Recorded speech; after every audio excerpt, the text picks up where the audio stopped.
no, that was literally my train of thought. I was like, I might die on this toilet, Elvis Presley style, but at least I have a funny story now.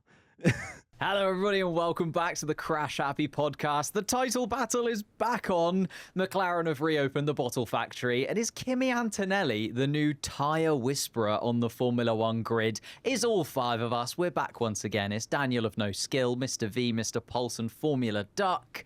It was an interesting weekend for all of us. We'll delve into it very soon. But before we get into that, I do want to mention the Patreon. Thank you to everybody who has already signed up to the Patreon.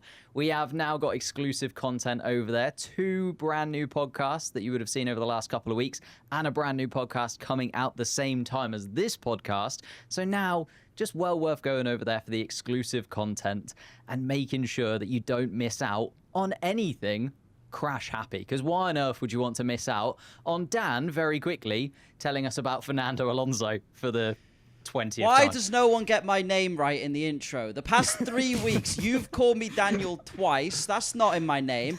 Right. Duck called me like Mr. Idiot or something last week. Bro, I'm sick of this. Right? No, you were the only one without a mister. Oh, so right, I actually pronounced it right. Yeah, fair enough. All right, I'll let you off then. Never mind.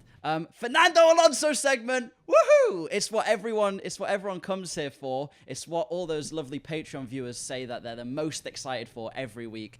Don't verify that. When you sign up, there's a question that says, "Are you here for Alonso?" And there's one tick box that says yes. Which you have to do to get in. Exactly. So anyway, Fernando Alonso segment. I got to talk about qualifying performance from him.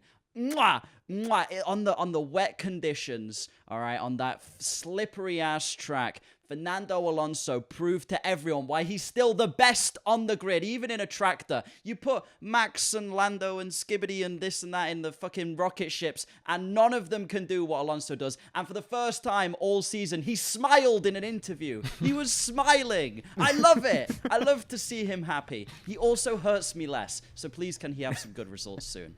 Where did he qualify? I was about to. Was he in the top 5?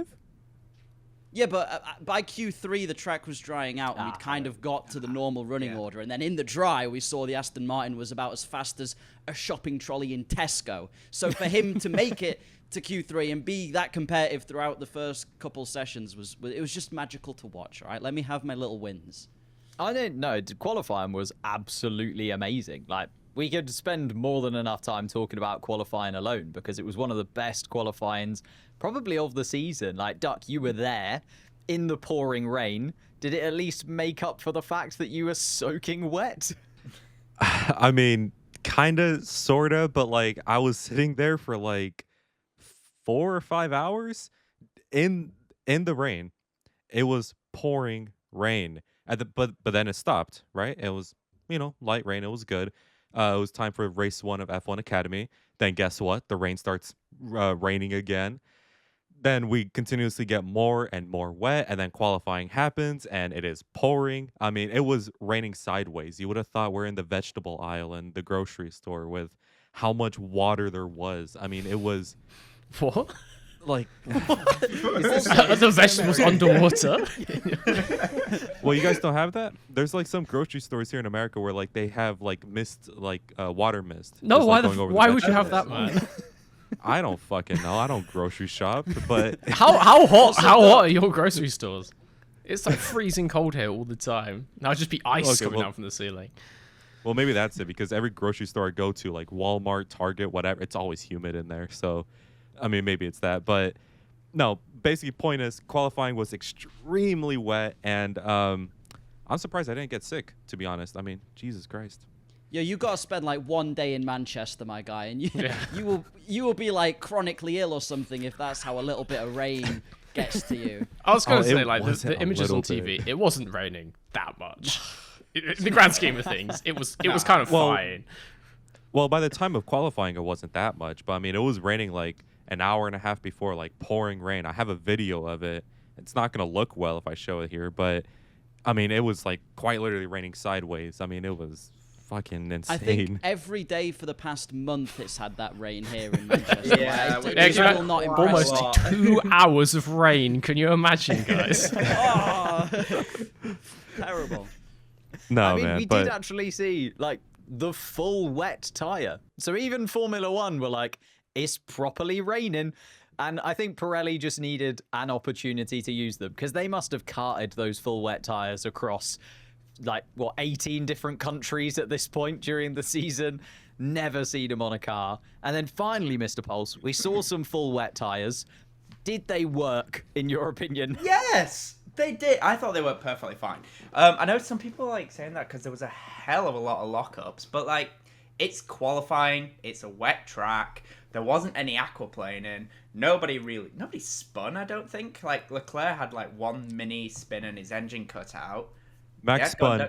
Max spun in front of me. I didn't get a video of it. I was so mad because I was filming the cars going by. I stopped recording. The next car that comes by is Max, and he spins right in front of me. Where were you sat? Like, you never actually mentioned where were you sat? I was sat at the Sphere. It was The cube. Cube. the Sphere. For God's sake, man. Cube. It's actually a really cool place. You see like the entire turn complex there, and it's a great viewing spot for the cars. But yeah. Is it not a bit, this might sound stupid, is it not a bit like distracting to have a screen that big behind the track? Yeah, have a giant emoji face. Also, is it not the quite cars, bright like... compared to the cars on the track? Surprisingly, no. I mean, the brightest things were the lights. They like if you look into the lights, Jesus, man, you're seeing stars. Think you're going blind, but it's not that distracting. The Spirit, to be honest. I mean, maybe it was just me, but it wasn't that bad. To be fair, I think with the lights, don't they say like in Singapore it ends up being brighter than most daytime races when they're actually going around the track because the lights are just that illuminating. It looks like yeah, it does. But anyway, back to the wets. They actually use them. They work perfectly fine. Can everyone just fucking stop going on about the wets being useless? They're not as useless as people make them out to be. They were, perfectly fine. We saw nobody aquaplane apart from, okay, apparently Verstappen spun. But in general, they did work. I admit it was more down to the conditions because it was so cold. Like, it wasn't wet tyre conditions. I don't think there was actually that much water on track. It was more just, it was so cold that the inters just weren't working. And the grip in Las Vegas is very, very low. But, yeah, they worked. And I still wish we would see them more often. Hopefully Pirelli got some data so that they can improve the wet tyres so that it does work in wider ranges in the future. I never thought it was actually a tyre problem. Yeah, it's not just I thought the tyres. tyre works fine. It's just because the spray is so bad. We never get. Someone's going to crash into a wall and die if we use them in a race because they can't see. Yeah, but we hear that. Like sometimes we hear that they aquaplane too much when they're on the full wets, and then sometimes it's a case of they're too slow, and then it's a case of spray. There's been a multitude of different. Have you been listening to Jacques Villeneuve again? I mean, like a listen, Danica Pat Patrick Villeneuve is tactic, on yeah. there, Danica's there, the lizards are there, they're all there for me, but So the wet tire is wider than an inter tire. It's the largest diameter tire, so actually it will aquaplane the least out of any of them. Yeah, So- I know. That's the one I don't get why people people in the past have gone about, oh, you aquaplane so much more on this wet tire that it's useless. There's been so much more aquaplane, but that doesn't really. I have never heard anyone say that, by the way. Yeah, I think you've just been. Yeah, you arguing just with make fucking it this stuff Maybe up. I've been listening. I also hear no one maybe I complaining have. about the wet tire. If anything, people will say they want it more. Yeah. I don't know. A lot of people go on about how slow it is. It's just not. Paul, should you just have Yeah, one friend down the saw. pub who just has it out Maybe. for wet tires? Maybe I'm just Every single week. Yeah, maybe. I have a fun little stat for you guys. I saw on Reddit, apparently, since Bahrain 2023, 23% of all laps done on the wet tires were done in the Las Vegas qualifying. 23% since Bahrain 2023. That's how little usage they get and how terrible these current cars are in the rain. Does that include free practices as well, though? It said all laps. So, I mean, Probably does. Jesus. yeah. Wow. I Well, mean, they yeah, I was literally just- only used it in there in Brazil last year. Like, I can't really think of any other time. There was maybe like a few laps in Zandvoort once, but that was Magnussen in literally it. Canada 24 There's for no like point. 10 Yeah. laps. There's no point Yeah. using it in practice because you know you're not going to use it in the race because they'll red flag it for visibility. And therefore, there's no point trying to build a setup on that tyre because the ride height is wildly different. And everything else is wildly different too. So you may as well just sit in the garage. That's more helpful than going out on the wet tyre. Just a waste of fuel. Yeah, that's very true. Especially in these ground effect cars as well. They know they're not going to be able to use them in the race because of the amount of spray. So it's just pointless laps, I suppose, if you do use them in free practice. We occasionally see, like, it's usually racing bulls. For some reason, I've got a racing bull in my mind. Possibly China this year decided to go onto the full wet. Was it China last year? And then instantaneously, they drew out the red flags and they were like, right, we've swapped onto the full wet tire, and they've already just cancelled the racing from here on in. So it is one of those things. As soon as you get into the conditions where those tires would be worth it, they're not really actually worth running. And you mentioned Mr. V. You mentioned the dreaded thing that I have to bring up. I think I've delayed it enough. The ride height of these Formula One cars. And of course, the plank. It always seems to be I the saw plank. about 18 cars that had a great ride height. Yeah. But it always seems to be the plank. Like, I was thinking about this over the last couple of years, and I suppose it is the ground effect era to an extent, Mr. V, because they are trying to run the cars as low as possible. But you go back to, like, the US last year, we had a couple of DNFs, the Ferraris earlier on in the year in China as well, now both of the McLarens here. Like, it does seem to be a repeat issue that these teams keep running into, and seemingly sort of a few teams here and there just not learning from. I guess it's a tough one because, like, unless you run a full race distance in practice, you can't check what your wear is like, and you can't see, like, at least other stuff topside on the car. You can have a guy on the pit wall looking and being like, oh, that looks like we're about to get disqualified. Better tell our driver to pull up. But there's basically no way to know. You finish the race and someone takes a look and it's like, screwed it up again. And particularly on such a bouncy track, like, it doesn't really come across on the TV sometimes, but street races and permanent tracks are massively different in the tarmac because, well, Vegas is not like a particularly bumpy piece of tarmac, but like a permanent circuit is so smooth for someone who's never been to one. Like, it's crazy if you take your normal road car to like a track day on a nice track, and suddenly it's like you're driving in like space. Like, there's absolutely zero bumps, like zero grit or anything. Like, you don't get those tiny little potholes. And so, like, for a Formula One car, when you're doing 200 miles an hour, it's like jamming your head in a blender for the underside of the car.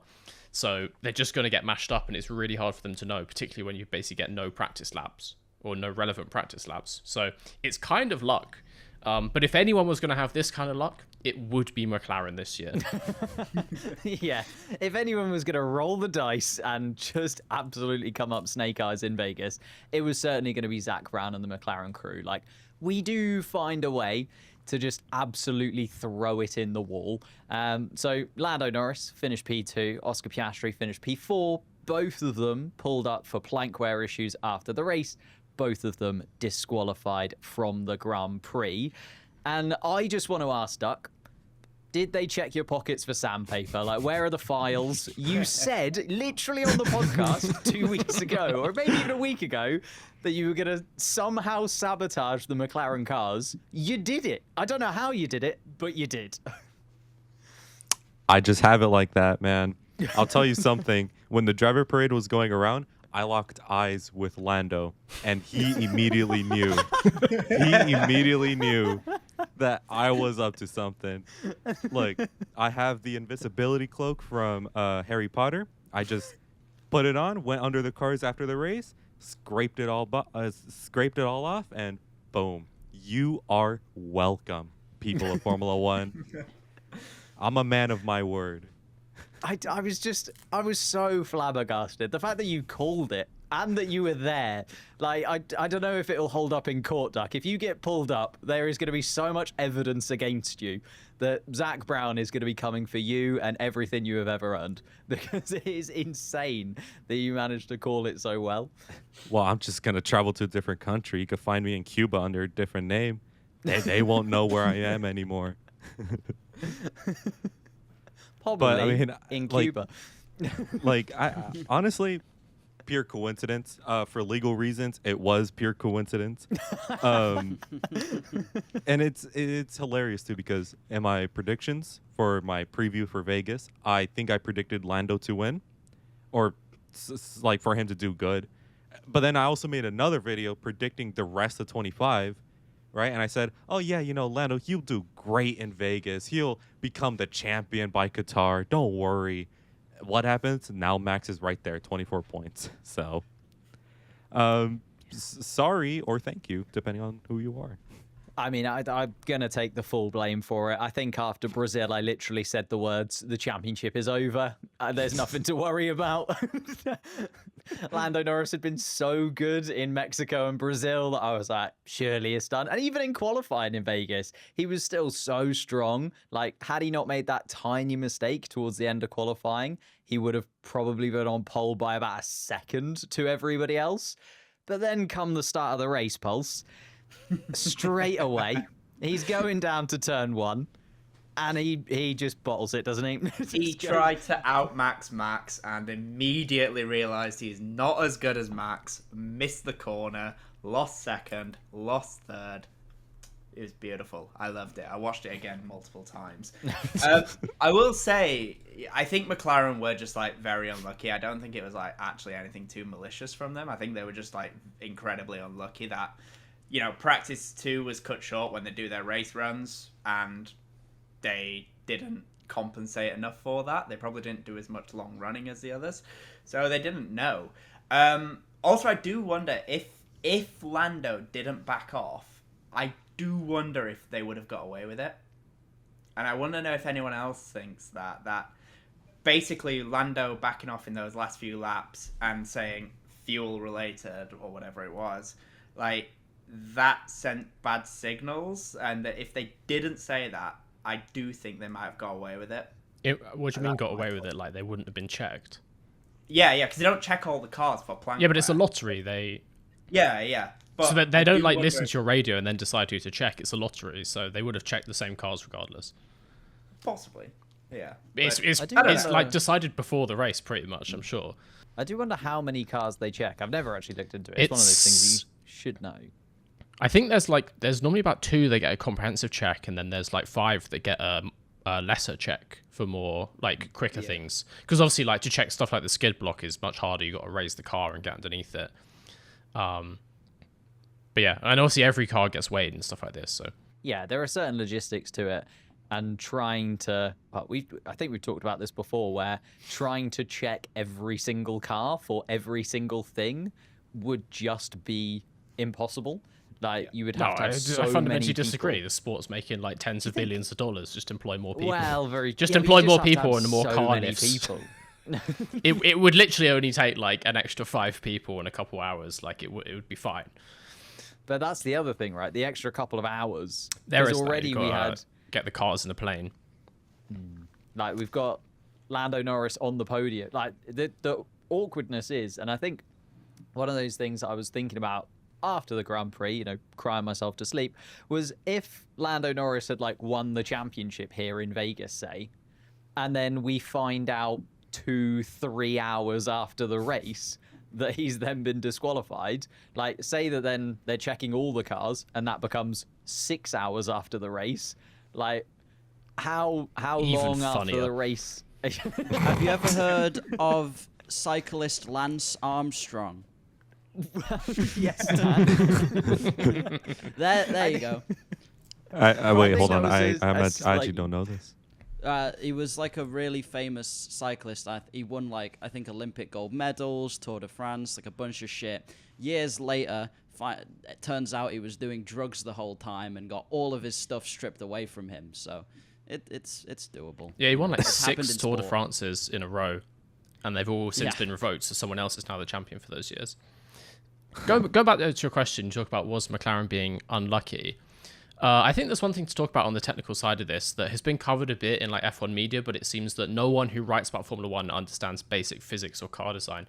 So there was a report following the Brazilian Grand Prix a couple of weeks ago about a trick that every team on the grid was using to heat the skid blocks under their car. So basically the teams had a little device, imagine like, I don't know, like a hairdryer or something, just to funnel hot air from somewhere, to blow hot air over the skid blocks to expand them at certain times in a way that's beneficial to stop the skid block from wearing, so that when you come to measure it, it's got less wear. So you can run at a lower ride height, but still get the same wear as a higher ride height. And I've seen multiple articles saying how that's definitely not related to what happened to McLaren this time, because like if you heat up the skid block, it gets bigger and it would wear down more. And these people are some of the stupidest news writers I've ever seen write an article in my life. Formula One is a little bit smarter than that. And so what teams were doing up until Brazil was heating skid blocks, I imagine, in a way that expands them sideways and makes them flatter, and so they don't sit as low to the ground. Do you guys imagine there is some chance that, since this has been called up, McLaren were still trying to ride their car as low as it was in Brazil and previously, but because their skid blocks don't have this illegal heating thing going on anymore, they're now getting worn down more? And potentially it might have been happening to some other teams who didn't have these comprehensive checks. I mean, quite possibly. Like, so as you look at it, the margins that we're talking about are points of a millimeter, right? They are so fine when it comes to these things, especially when it comes to skid wear. It is, you know, I know they have to be 9 millimeters thick, and you can literally be micrometers under that 9 millimeters and you're out. Like, it is a very hard and fast rule. I could certainly see them, you know, just misjudging that. It's a combination of what we've said, right? It's a combination of the fact that they didn't get any real long running on Friday, so there was no opportunity to do that. They then had to run the car slightly differently on the Saturday because of the wet weather, so they wouldn't have run it in the same configuration they were then going to run it in the race.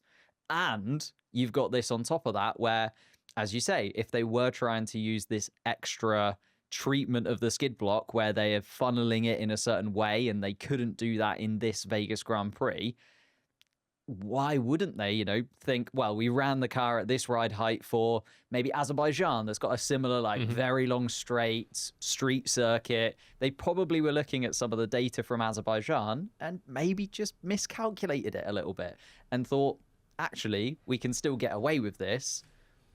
But in the end, they actually did not get away with it. And you raise a good point. Like, maybe other teams just also were right on that margin, but didn't have the comprehensive checks on their cars in particular. Yeah, I didn't read the report on who else was checked. But I get the feeling that this might happen more. Obviously, now we have no more street tracks to the end of this year, so less likely. But then again, because it's not a street track, you would typically run your car even lower in Qatar and Abu Dhabi. So I get I think there's a good chance someone else could get disqualification like this, hopefully Lando Norris again, in the next 2 races. Purely to keep it interesting. I don't have anything personally against him. Just to keep it interesting, you know. If we could just go into Abu Dhabi, level on points, Lando's disqualified, Max and Oscar get 1. No, 24. I was going to say, they're not somehow 1 point each. Don't worry about it. That's all I want, and then they can just duke it out in Abu Dhabi. Typically, that's gone well for Max in the past. Is it not even simpler? Like, is it not... Okay, you because, James, you go on this whole thing about, like, they've done this calculation wrong, blah, blah. Is it not even simpler? Everyone thought going into Las Vegas, McLaren were going to be slow. All of a sudden, they're fast. And then they get disqualified for running the car too low. Clearly, they've tried to find a performance advantage because they knew they were going to be slow. They've taken a risk. The risk hasn't paid off. I feel like it's just that simple. And also, I read the same thing about the thing after Brazil with the skid block stuff. That's obviously playing a part as well. So it's those two things combined together, in my opinion. They've taken a risk. It's not paid off. Oh, yeah, there's certainly that as well. Like, you know, you look at the last 2 Vegas Grand Prix, they've never finished inside the top 5. And we even saw... 11. We for a moment James we is were in so much pain as a McLaren.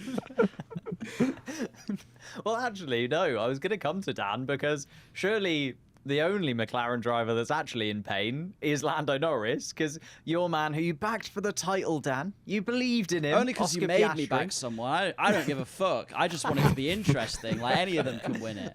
Well, continue to be interesting now. Oscar Piastri would have been, 30 points behind Lando Norris, outside of a win's worth of points. He's back in there, 24 points now. And we're moving into some Grand Prix that Oscar Piastri might actually like to drive because he hates Mexico, the US, just all of the tracks that we've had in the last sort of 6 to 7 races, really. 6, 7! You've got to stop. Yeah, giving him whatever. those. You said some question. Sorry. Oscar Piastri. Yeah, man. Like, I think it's gonna be sick. I think the last 3 races, including the sprint, are gonna be mental. And look, I'm completely done now. Like, if Ferrari do badly, I laugh it off. I don't care. If Alonso goes in the wall, I'll cry inside a little bit, but I really don't mind. I'm just sitting back, enjoying the title fight that we've got. It's a magical title fight. Every time McLaren do badly, I do laugh a little bit at James crying. Like, I imagine him sat in his room going, no, no, no, and I chuckle to myself. But otherwise, yeah, I couldn't care less who wins it. I just hope it's close, and I think Oscar's well in it. And yes, I mean, ideally he'd have kept his P4 that it would have been, but I mean, it's still better than Lando finishing ahead of him. So yeah, he'll be happy. I mean, yeah, had he kept his P4, it would be, well, even more in it, obviously, because of the points. But 12 points, the gap between the two of them would have been. Although I think Oscar's skid was slightly more worn than Lando Norris's overall. So he was deduct points off him. Yeah. So take those points and just take a few more away from him. And maybe even take some points off Max Verstappen while you're at it, you know? No, give whoa, him to whoa, Max. whoa. No. What did he do? No. The opinions expressed by James do not represent crash happy Dutch people. Leave us alone. I think that, well, going to Max Verstappen, it was another Max masterclass in terms of put himself in the right place down towards turn 1. Almost got put into the wall by Lando Norris, but kind of played the situation perfectly, as Max Verstappen always manages to seem to do, and then just sweeps up the inside, takes the lead, and never looked back. But I think it's interesting the fact that, you know, had Lando Norris not been in this title fight, and Oscar Piastri had been leading, and Max Verstappen was the guy chasing, he has just overturned a 104-point deficit, Duck. Like, 104 points in, 7 races Max Verstappen has made up on Oscar Piastri. Like, he is in the form of his life, and now going into an actual situation with those 2 DNFs where 24 points in 2 Grand Prix in a sprint, for most drivers, I would say maybe quite difficult. For Max Verstappen,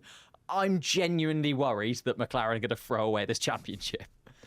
I mean, I wouldn't. I mean, 24 points is still very, steep. So, unless McLaren actually just mess up again with something, I mean, even if Lando finishes in P4 in Qatar, P5 in Abu Dhabi, he'll likely still win the title, even if Max wins both of those races. Don't check my math. I'm not confident. Keep saying it. Keep going. Why? Keep jinxing him. That McLaren is running over some of those big curves in Qatar. It's absolutely happening. Yeah. Don't worry. McLaren won't get disqualified for not having enough fuel by the end of the race. Don't worry about that. They also definitely won't crash into each other on lap 1 of Qatar after Oscar's competitive in the sprint. Oh, yeah. Nah, don't even worry about it. But no, being real, realistically, Lando is fine. Just still, that Max comeback post summer break, that's it's beauty is what it is. Realistically, Max hasn't really done that much. He's just been driving his own race, being calm, allowing McLaren to kill each other, and it's worked out beautifully for him. 100 points down to 24. I mean, yeah, some luck is involved with it, but still, Max is driving insanely well right now. Zandvoort, he kept with the McLarens despite having a car that really shouldn't have been. Monza ran away with the win. Baku ran away with the win. Singapore held McLaren off. Coda ran away with the win. Mexico, I can't remember it. Brazil, pit lane to P3. That was great. And now in Vegas, he just runs away yet again. I mean, it's fantastic. Really? Nothing else to say. Well, I mean, we talked about it last week, and we picked our strongest drivers in Formula One history, or greatest drivers in Formula One history. Yeah, Nigel Mansell, the best. Yeah, he's good. Again, we picked. You did him so dirty with a thumbnail, Dan. That was so funny. I slightly misjudged what the concept was. Just Best hours. moustache. It's fine. Best It moustache. was in best Formula moustache, history. and Nigel Mansell was only 5th in best moustache. The rest of them all don't have a moustache. Well, Off the top you of my haven't head. seen Franz Hermann. who I think was top of my list. But no, Max Verstappen, I mean, has just been so illustrious in terms of his career so far. Like his 69th Grand Prix victory, which I think him and GP had a little joke about, Dan, as they crossed the line. Like he is already up there in terms of race victories. Could he do it? Like matching Michael Schumacher's 5 championships in a row? It's just another statistic that surely Max Verstappen is going to tick off the list. He's gone through all the rest of them. Yeah, why not? I mean, I don't know. I'm not a mind reader. You keep asking me these questions like I know what's going to happen. I've just told you. Dan? I'm going to sit back and enjoy the racing. I don't fucking know. Stop asking me if I know these things, man. Sorry, Dan. Dan has no opinions on the final 2 races. I just don't know. Like, He's just here to yeah, watch the maybe. podcast, James. Keep talking to him like he's meant to be participating. He's just a fan. He's just a fan. Just passionate. Fan of the podcast. He just turns sorry, up, I'm sorry. He rakes in the Patreon money. Talks about Fernando for 5 minutes and he's done. If I may answer on Dan's behalf, let's hope Please do. that Max wins his 5th championship this year, because if he doesn't, he's gonna have to start again next year. We're just gonna get another 5 years of Max domination. So if he could just do it now, and then he could just be done with it, and he can go off and like win some Le Mans instead. Not that I don't like Max Verstappen, but like I don't want to see this. Like I don't want to see 2023 for another 5 years.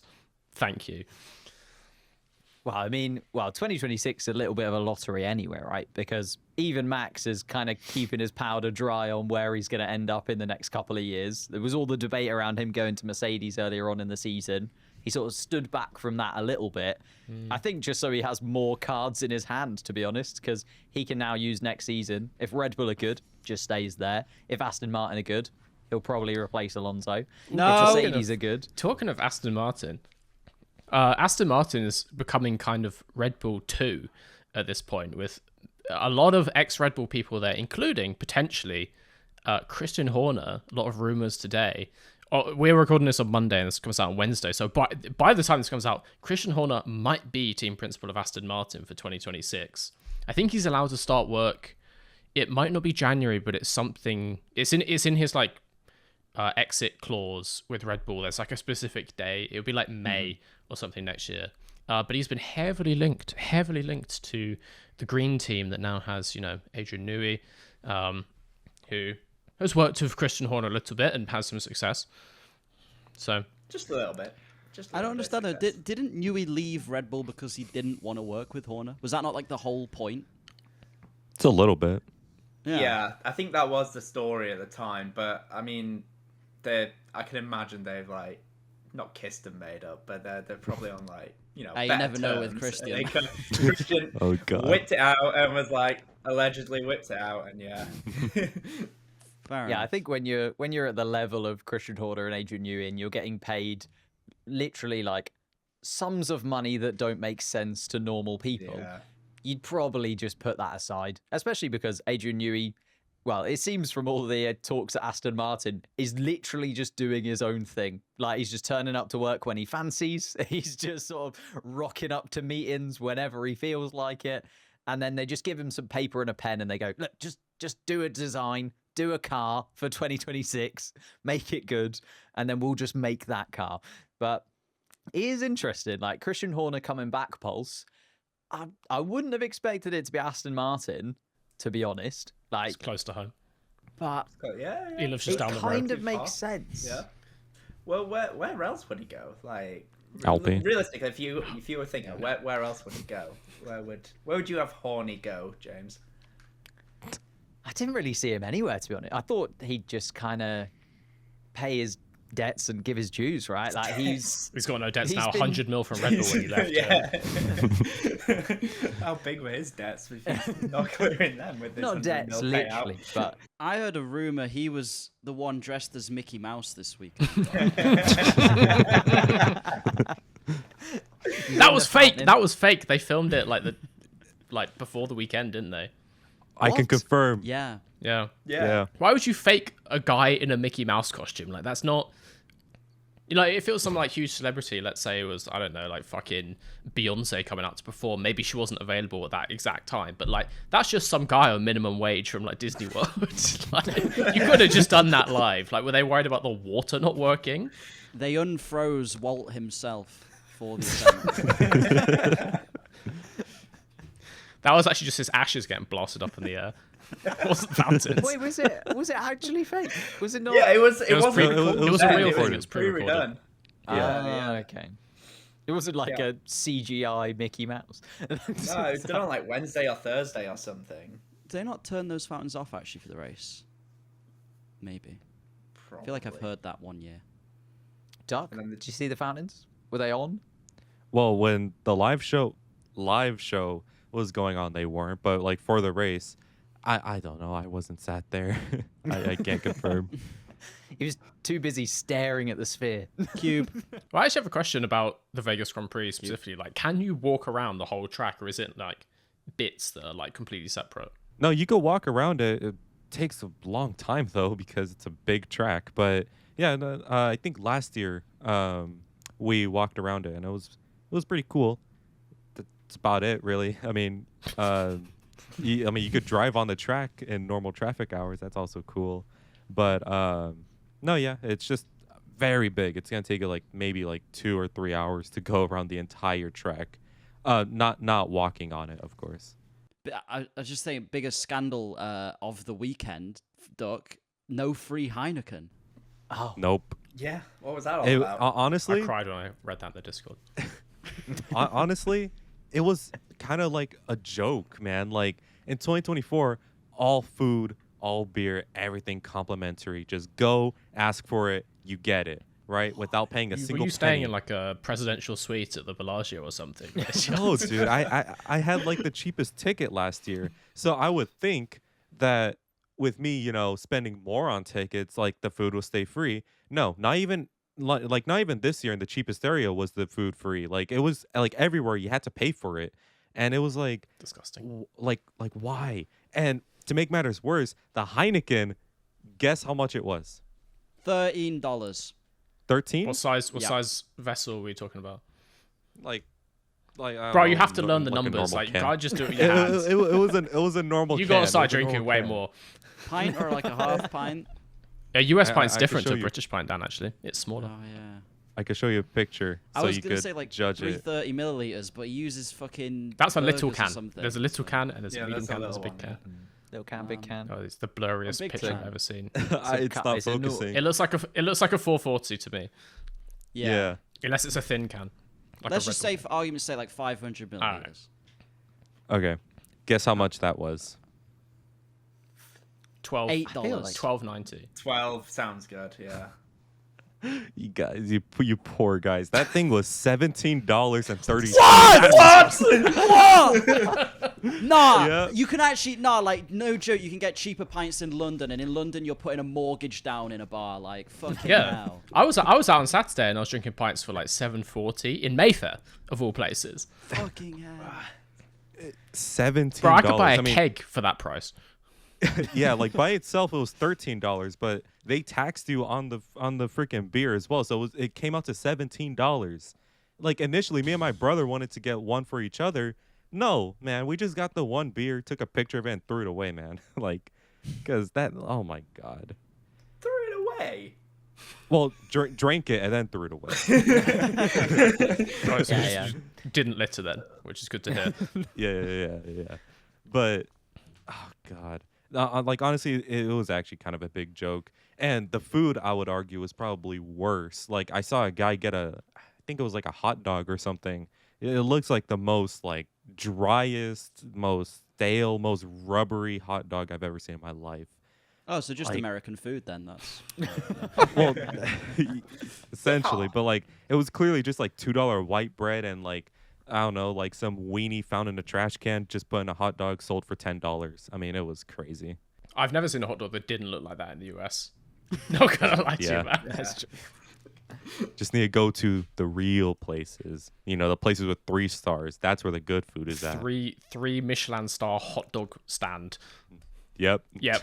Okay. You know, considering you were in Vegas, in Vegas, did you go Hey, yo, get the? do you did know what get that the word means? No, did you go get the Stay Tuned burger? That's what I was trying to say. They tuned burger. Yeah, Yes, there's a burger. there's a In burger Vegas. in Vegas, and it's in a bar. It does stay to a burger. No, We're in Dan's accents corner again. no, but we wanted to, but speaking on that, we didn't because being in Vegas was actual hell this year. I did not want to walk it. It was it was it was terrible because not only was it raining, not only was it bloody cold, not only were the escalators not working, so you had to be in these crowded stairways with Not random stairs. people. Ugh. Imagine. Right. God forbid an American walk. Ah. like- No. No, the stairs weren't the issue. It's just that there's like a million people on There's them. other So like you're people, moving. and there's not like a car door between you and them. Oh, Christ. Shut the hell up, man. Like everything was inconvenience because like even the sidewalks weren't normal. You had to walk in these narrow alleyways because there's so much construction everywhere. So it's like walking just wasn't fun at all. And the stores were closed as well. Me and my brother, we went to the F1 hub at one of the hotels, right? It was like a little arcade area, little bar area. It was supposed to be cool. That place was closed because it was a freaking private event going on. So like everywhere we wanted to go, it was either closed, it was either closed for maintenance, or it was just actual hell. It was actually not fun at all. But did you go Unfortunately. casino? I'm not legal, unfortunately. I can't gamble legally. Oh, you Americans and your daft laws. Look, come on, we're getting you over to UK where like, at 18 you can just do whatever the fuck you want. You have actual freedom and actual rights. Go on about the freest country in the world, and at 20 years of age you can't waste all of your money on a fruity machine. Like, what is going on? It's ridiculous, man. I'll tell you. But I walked through the casinos, and honestly, man, Vegas is such a sad place. like all the slot machines are filled with 70-year-old people just going like this on the screen, like trying to get the big money. I'm like I hope that's not your life savings there, man. It's not gonna go well. But like other than these inconveniences, Vegas was a good experience. It could have been better if I did have the Stay Tuned burger in a bar in Vegas, but maybe next year. Maybe next year when Dan has spent his entire life savings trying to get 7 cherries in a row. Mr. V can't walk because he spent his life savings on Heineken. James has never used a slot machine, I see. Yeah, No, what's I know. offering Yeah, like 7, mate? 3 cherries? 3 sevens. You get 3 sevens. That's what I was thinking of. Nice Is save. that a slot machine? James I only does don't the play 2p machines near the beach, and that's about the as far coin as it pushers. goes. Mate, they're banging. Don't disrespect He 2p. tried a claw machine once, Dan. Does the arcade games count as gambling? Because they give you tickets sometimes. Yeah, you get tickets and then you Spent get the life little savings on prizes at the skee-ball. end. James won big one. See, instead of 1 Mauam, he got 2. Mate, that's 700 tickets worth of time, Dan. Took him 4 years of saving. Actually, you know what? One time, for years, I held a grudge against my grandma and my cousins because she lives by the beach and near one of these arcades, and I saved up these tickets for years. And my cousin, when I wasn't there, went and bought a doll with all my tickets, and like genuinely, from the age of about 8 until about 14, I held a grudge against them for spending all of my tickets. I was gonna buy the PlayStation one day. I was saving up. It's good to see you've now let go of all that anger, Dan. $7 grand. Yeah. Just buy a PlayStation for like 300 quid. No, it doesn't hit the same. You've got to earn Yeah, it. you don't care. Got to earn it. Gotta earn it 1 ticket at a time. I like thinking that by the time you can afford it, you're going for like a PS2 and it's 2019.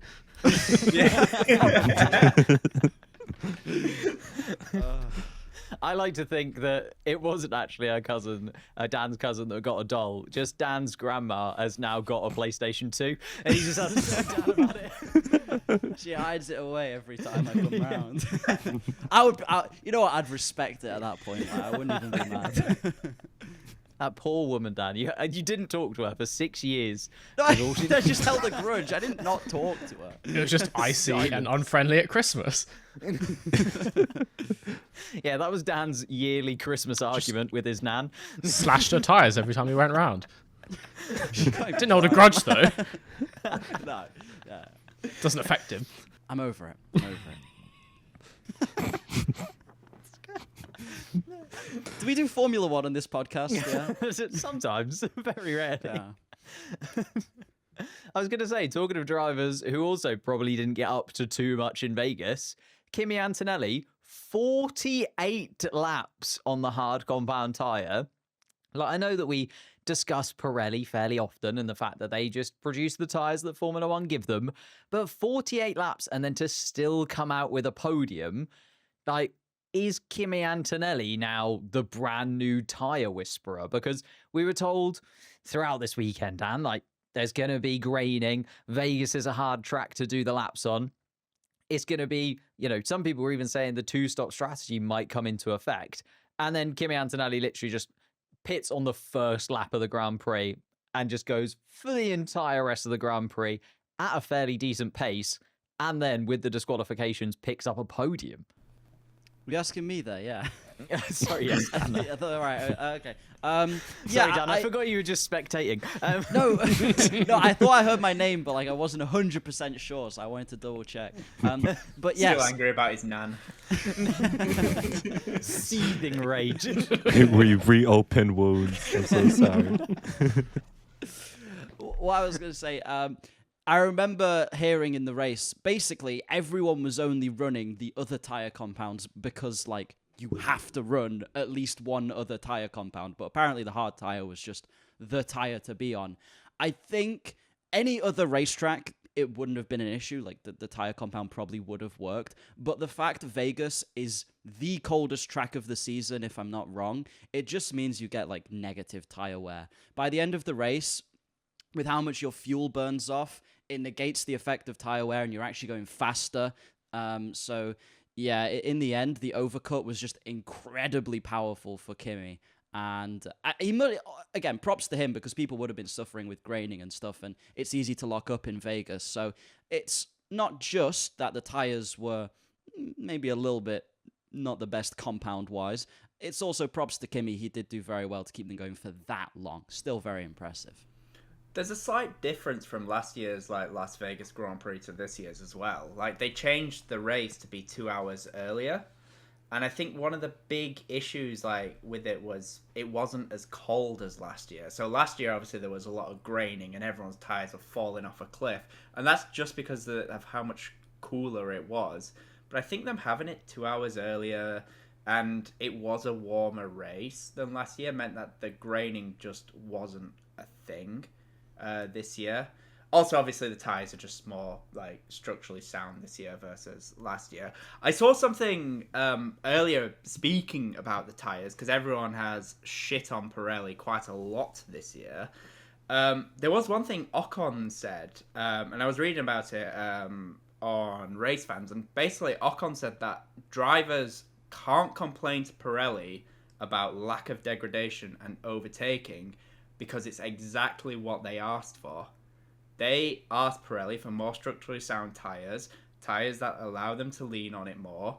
They've got that, and now all of a sudden, tyre wear's not a thing, and you can't overtake. And I'm wondering, do you think the drivers have sort of pushed themselves into actually part of the sticky situation that we've got this year because they wanted tyres that they can lean on more? And it's actually been negative for the racers a little bit more this year. It's an awkward balance, isn't it? And it's always going to be a difficult thing for Pirelli to get absolutely spot on because if you make the tyres so that you can lean on them more, you're also slightly incentivized to, think about the fact that it's going to cost you 20 seconds for a pit stop.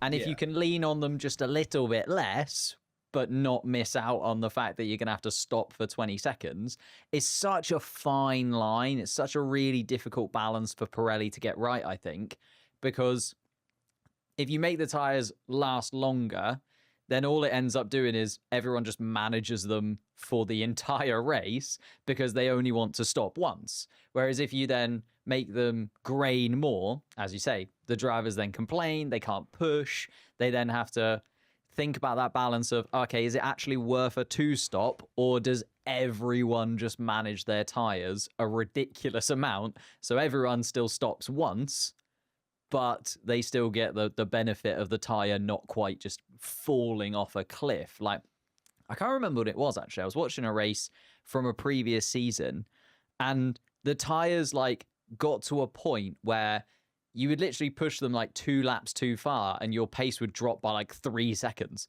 And they just don't do that anymore, right? The tires just manage to maintain themselves enough throughout almost the entire race. Well, for Kimi Antonelli, the entire race, where you can get away with not having to think about the tires in that way.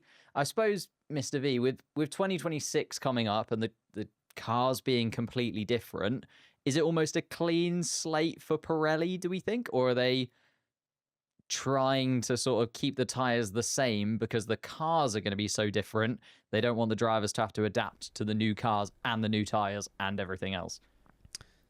It's a good question. I actually haven't seen if there's any changes to like Pirelli's like designs for next year. But my opinion is like the only reason we talk about the importance of tires so much is because the rest of the racing, like the other technical aspects of Formula 1, have become so bad.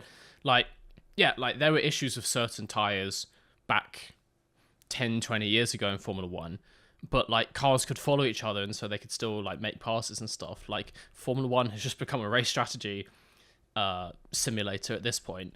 And that's why people get so worked up about tires, like the tires last too long, don't last long enough. It's like you wouldn't even notice if people were just fighting like every single lap of the race. Like, so hopefully 2026, with the regulations coming in, people talk about the cars being like way slower. People talk about them being unpredictable. I say, good, make them less predictable, make them break down more, make them like bigger gaps between pace, make them way harder to set up, way harder to drive. I say excellent, because then the races would be way less predictable. And we should get some more interesting racing. We should get people who are able to overtake in some stranger places. We should get like a more variety in pace between teams, between weekends. And then we won't have to talk about whether Pirelli have made the right tyre or not, because I don't care. It's just rubber. Fully don't care. I also think we should go back to an open tyre formula, because like I want the science of it to get pushed. I don't want it to be like set. Like, I would prefer there to be multiple tyre manufacturers trying to make them as fast as possible, but then you have like some trade-off between speed and durability. And teams are making those decisions, but now it's the trade-off between medium and hard, and it's the same decision for every team. And the teams are so good at it that they all pretty much know before the weekend. Also, one thing, you're talking about tyres dropping off in earlier seasons. Another side of that is that teams are now better at managing Pirelli tires. They've been doing it for 15 years at this point, and so they've honed the art. And so throughout a race, they're telling their drivers, you know, like, oh, like lift off through this corner, like brake earlier into this zone. And part of that is just managing tire temperature to a really fine margin, just to keep life in these tires. And so the tires never die. That's a really good point. Like the fact that the teams have got so much experience with these tires now, and they don't change too much from season to season. You know, there'll be little changes. And of course, if you put a tire from 10 years ago on, it would be dramatically different. But from race to race, season to season, they don't make massive changes to these tires. So they are quite predictable. And I think I can't remember if it was Isaac Hadjar who was talking about like the different simulations they run before a race and how they sort of plan strategy from that. And it's like hundreds of thousands of simulations that they run with these Pirelli tires, because they know them so well that they can literally, as you say, manage them lap upon lap.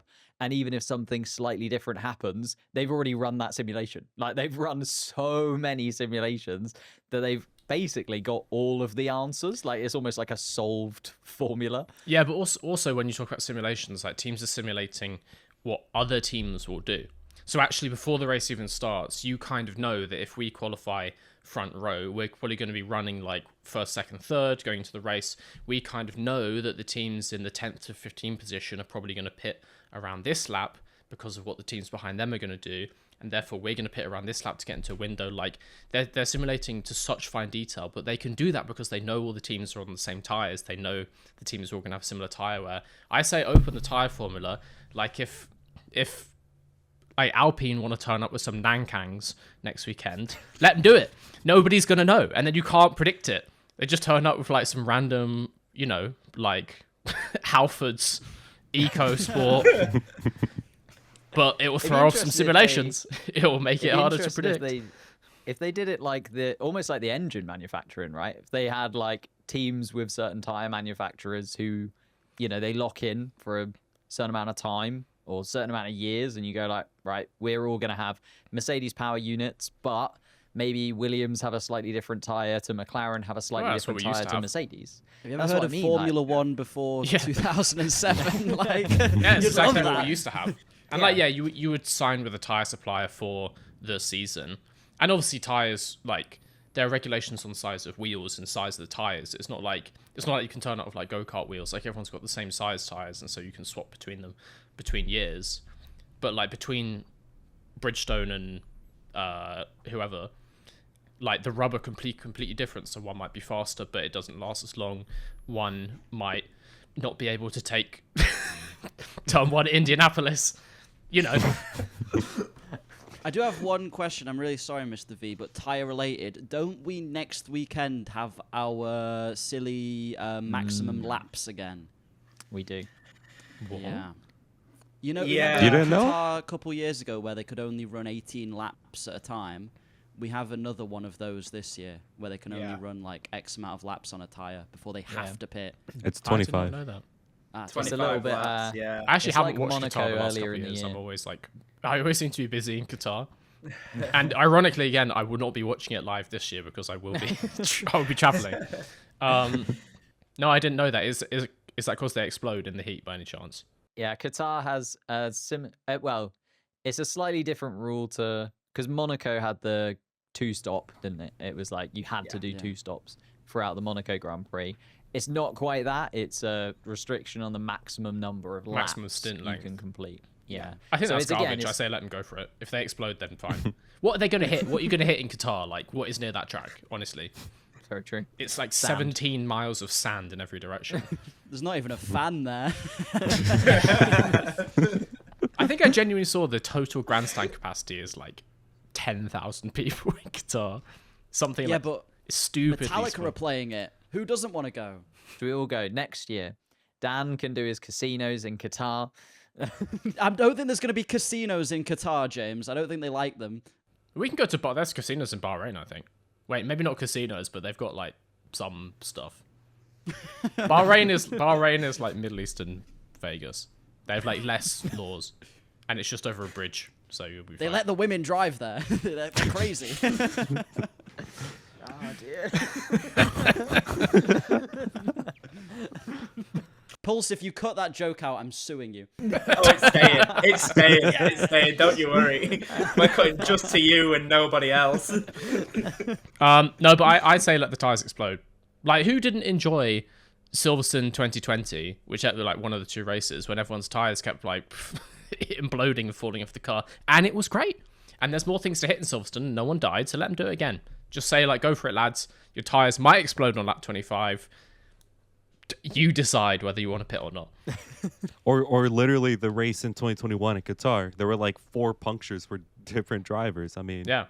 And it makes it more it's interesting. great. We get a It's safety peak. car. It's not like it's going to rain in Qatar, so we need something to spice up the race. So yeah, Very I true. don't like all this micromanaging. Like, motorsport is meant to be unpredictable, and you're dealing with intense forces and stuff. It's like, oh, the tires are a bit weak. This track is too fast. It's like, shut up. Just let them go and race. Give them all the safety devices. Give them a halo and put like barriers around the Yeah, place. yeah. But then it's like, well, the car might fail. It's like, yeah, the car might fail all the time. It's very true. But I think it might fail even more in Qatar. But yeah, Good. it's a silly rule that they have to put in, but that's Formula One. There's lots of silly rules that they have to put in. Like it seems like more and more over the next. They don't need to though. Like, Yeah, they don't need to at all. They're meddling. They're meddling. I'm a certified Qatar Grand Prix hater. I've got a badge and everything. I think there's just so many different reasons that race should not be on the calendar. It's so bad for the sport. With an average attendance of 9 people and the worst racing we have ever seen. 9 people this year, and 5 of them are Metallica. Nah, even some of them probably not even bothering. Send out the main ones, On predictability, though, we do need to. I've been very upset throughout the most of this podcast, so I'd like to upset Dan, Duck, and Pulse. Just very quickly, Charles Leclerc finishing 4th, couldn't even finish within 5 seconds of Kimi Antonelli. He was right behind him, literally the whole Grand Prix. Could have been another podium for Ferrari, Duck. You were right there. You were probably cheering Charles Leclerc on because Lewis Hamilton also wasn't doing anything of note. What on earth happened to Ferrari again?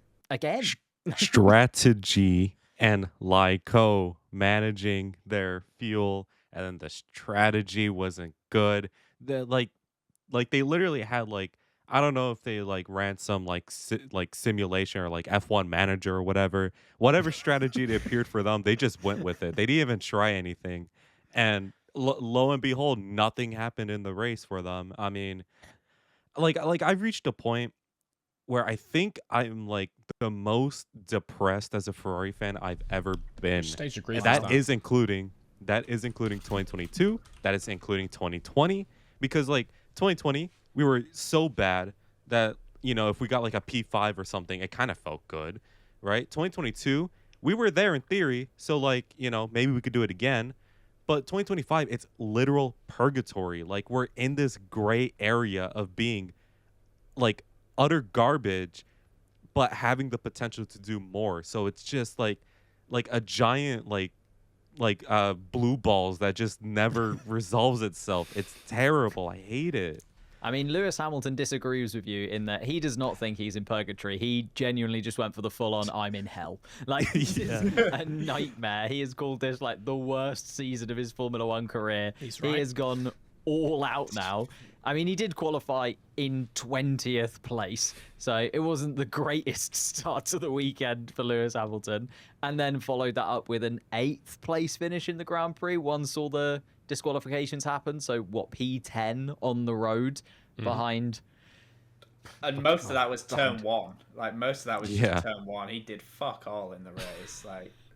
Most of that was just turn 1, not getting involved in Bortoletto, sending it down the inside, and he didn't really do a great deal in the Grand Prix. He had contact with Albon, which you could argue was even his fault anyway. Lewis had a shocker, and that was more on Lewis though. I don't even think that was Ferrari. That was just fucking Lewis. His qualifying, what was he even doing? He just ran over the bollard and then ran over it again, and then backed off after crossing the line, even though his engineer for once was being useful, telling him to push, and he was like, "No, I've missed it." And he's like, "No, push, go, no." I missed the line. And it's what are you doing? What are you doing? He's even more depressed than Charles, and he's only been there for 1 year. What's he gonna do if he's there for as long as Charles was? He would be on suicide watch. It's terrible. I mean, I can't see Lewis Hamilton being there for much longer than 2026 if it's like this again. He is out of contract, and surely has achieved enough in the sport that he just doesn't need to live with this.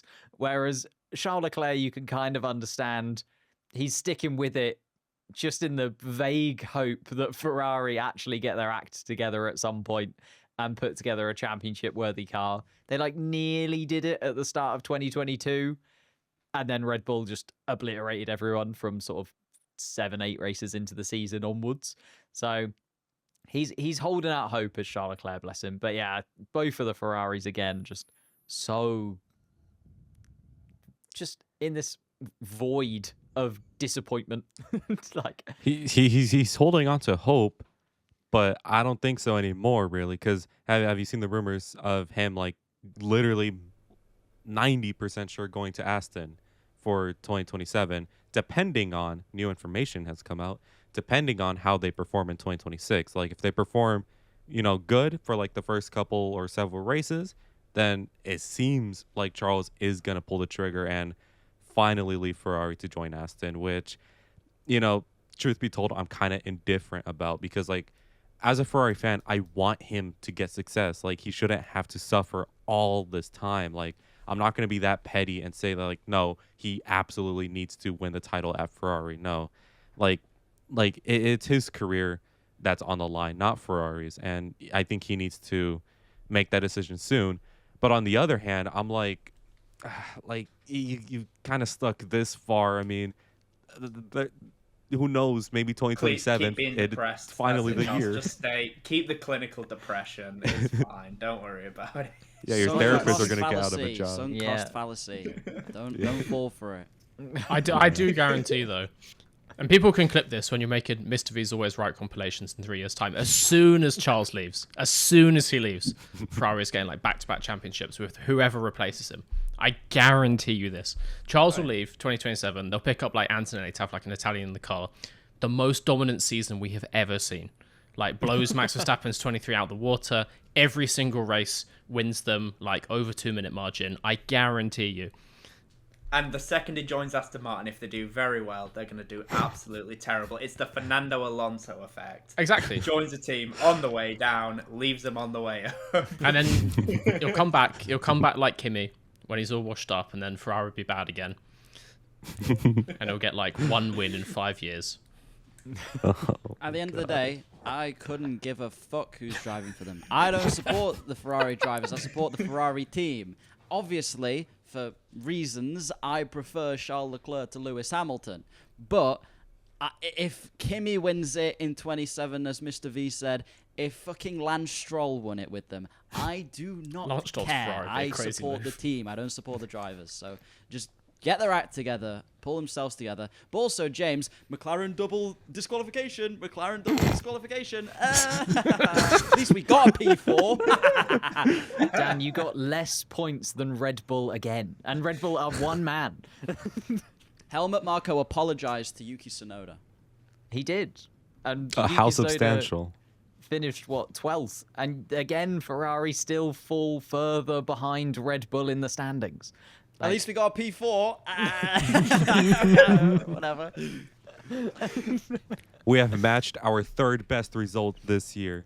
Have some respect. That can't be combined, surely. I don't know. It is fantastic watching this sport and not supporting any teams. Because it's just hilarious. All these things are absolutely hilarious from the outside looking in. Such good entertainment to see people get so upset for making the mistake of supporting these teams that are just ludicrously stupid. I mean, I'm worried. I mean, we didn't talk about Liam Lawson trying to take out Oscar Piastri at the beginning of the race. Like, or Max Standard Verstappen Lawson has things. already It's not really news, is it? Well, no, but I'm just feeling like Max Verstappen has already started paying off the Racing Bulls drivers to just be like, if you qualify in the top 10. No. As he should. Liam Lawson tried to do an overtake. That's just, there's no conspiracy there. Liam Lawson tried his best at an overtake. If Hadjar hits someone, then we can start talking conspiracies. Which, again, they absolutely should do. If I was Helmut Marko, I'd be like, I'd never say explicitly, so it's no, you never know which ones are bugged, but you'd be like, Don't Hadjar, make it too obvious. would you like a big Christmas present? You know what Daddy Helmut wants. Wouldn't it be funny if the McLarens didn't finish in Qatar? For some reason. Anyway, think about that. The problem is he does qualify close enough to them as well as the thing is, like, he could say that to Yuki, but Yuki at least is starting From P16. P17, what's he going to do? We're all good. Yuki would be better off turning around and going the other way. That's what Yuki's been trying to do. He's been trying to like be a backmarker so he can get them when they lap him. He's actually easily like a second per lap quicker than Max, but he's just been like backing off. So they're holding on to at Red Bull. Like, come on, get this done, Yuki. Right at the back of the pack. It wouldn't be the first time that we've seen something a little bit untoward happen in Formula One. In Abu Dhabi, Tsunoda's having like 6 pit stops every time and coming out just in front of McLaren. It's happening. Michael Massey gets hired back for one race. I wish, man. That would be so good. That'd be so much fun. Goes out on the full wets in Abu Dhabi, straight locks up into the back of Lando. It's just the way it is. It's an unfortunate incident. It's racing. It'd be interesting to see. Oh, go on, Dan. I was just realizing we're getting near the end of the podcast, and Duck told us he had a really funny story before we started. And have you actually told it yet, or can we hear the funny story, please? Oh, It's extremely embarrassing, man. I wish I never here we said go. that. It's not me. Look, you can't back out now. Okay. So he met a not applicable fan. Showed him all the DMs James has been sending him. No. Okay. So, when I did mention this, I forgot who said it, but someone said, I burned a hotel on fire or something, right? And I said, it wasn't a hotel on fire. Something was on fire. All I will What say is it with you lads and starting fires at Grand No. Prix? It's not a literal fire. I'll just say it. My ass was on fire, okay? On Thursday, we're leaving, right? We stopped to get Chick-fil-A breakfast. Chick-fil-A breakfast, really good, in my opinion. And I get my usual order, right? And I eat it. Great. We're all good. However, my brother, who I was traveling with, had a voucher for a free sandwich, just in case we get a little bit hungry later on the road. I got a little bit hungry later on the road. It was like a couple hours after we ate breakfast. And I ate the sandwich. The moment I took that first bite, all the alarms in my body and my digestive system started blaring. It was bad. What was in the but sandwich? I was thinking... It was a cheese, chicken, and egg muffin. What? Right? But that's how hungry I was, okay? And we didn't have water. Well, we had water, but not in the front seat with me. So I ate the sandwich. Despite that first bite, it was really bad. Right? Mr. V I landed on the height control of my desk. Wait, what happened? I just saw him like rise. What the heck happened? The thing to make my desk up and down is right here by my right hand. I just leant on it. I wasn't trying to interrupt your story. I'm sorry. I want to hear about you shit yourself. Yeah. Don't worry. Please tell us. So, I take that first bite. It's terrible, but I'm hungry. So with every bite, my stomach just turns more and more and more. And I finish the sandwich, and I'm like, okay, man, whatever. I could just wait to the hotel. We're only like 2 hours away. Whatever. My doorbell just rung. Sorry if you hear my dog barking. So essentially, it's like been about 10 minutes, and my stomach is on fire. It is like it's honestly painful. Like, I'm not being funny anymore. It was painful. And I was like, just hotel. Nope. I had to stop. Little known fact about me, I don't use public bathrooms, right? I think public bathrooms are disgusting, right? That's how bad it was. Factual, I needed to stop. I told my brother, pull over at a gas station or else I'm going to have like fucking like diarrhea all over my pants and underwear.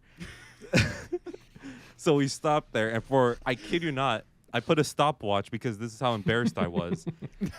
34 minutes on the. Oh shit! And keep in mind, I missed That's the an first ordeal. couple minutes, so it's probably like 36 minutes.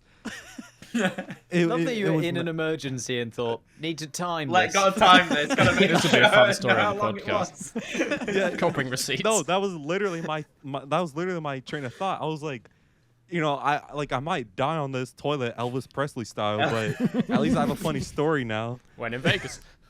Exactly. But the good thing is, I know this is a very embarrassing story, but because you've told it right at the end, only about 4 people are still watching, so you're awesome. absolutely fine. Yep. Unfortunately for you, Doug, though, I'm editing it and I'm putting it right at the beginning, so everyone is going to see it. No. If you've been watching all the way to the end, comment your. You're joking it the most hardest ever before. Okay. No. You give them the same comment every week, man. They just type it anyway. They just always type that on every video. Okay. Well, whatever. Comment exactly what Dan said, and I will give you a. Do I say this? I'll give you a little pouch. You of, can have the underwear. Of the Yeah, exactly. You'll have the underwear.